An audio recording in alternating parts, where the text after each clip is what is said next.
Did this woman actually just tell the truth about Maui? Thanks everybody, I'm Wendy Bell. You know, it's stunning to monitor the media's lack of interest in the whole Maui story. I've been in this business for 30 years. I'm stunned, but I'm not surprised. The dots are connecting. And coincidence seems to be the story here, right? But the true story, the media knows it is not allowed to tell. But I can. Is it a coincidence that the Maui police chief is the same man who was in charge in Las Vegas during that massacre that killed 58 people?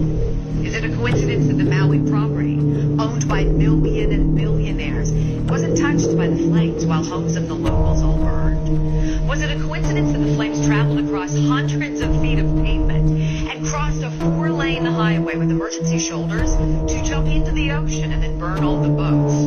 Was it a coincidence that the largest system of outdoor emergency sirens in the world never made a sound as the fire devoured Lahaina? Was it a coincidence that at the same time, very same time, all the water was turned off?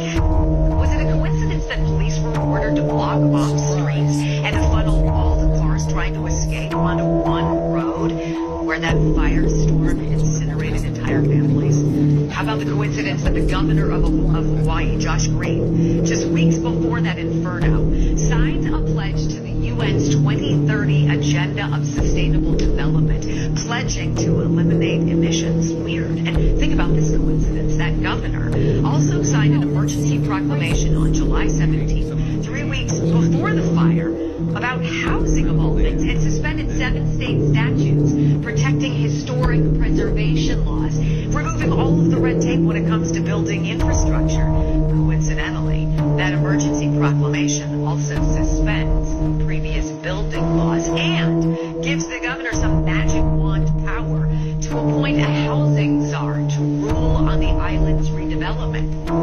Is it a coincidence that the government put up a black fence around Lahaina, or that the FAA grounded all drones from flying over the affected areas? Is it a coincidence that since at least 2011 there have been plans to make Maui the first smart city run by 100% renewable energy, and that coincidentally 2 of the 3 largest landowners on Maui are BlackRock and the U.S. government, and that both are part of the UN's agenda?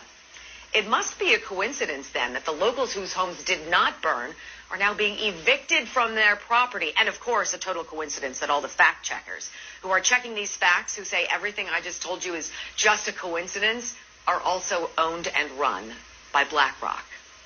Thank goodness none of these coincidences is connected.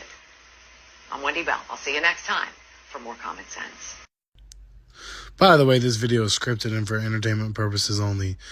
Stay weird.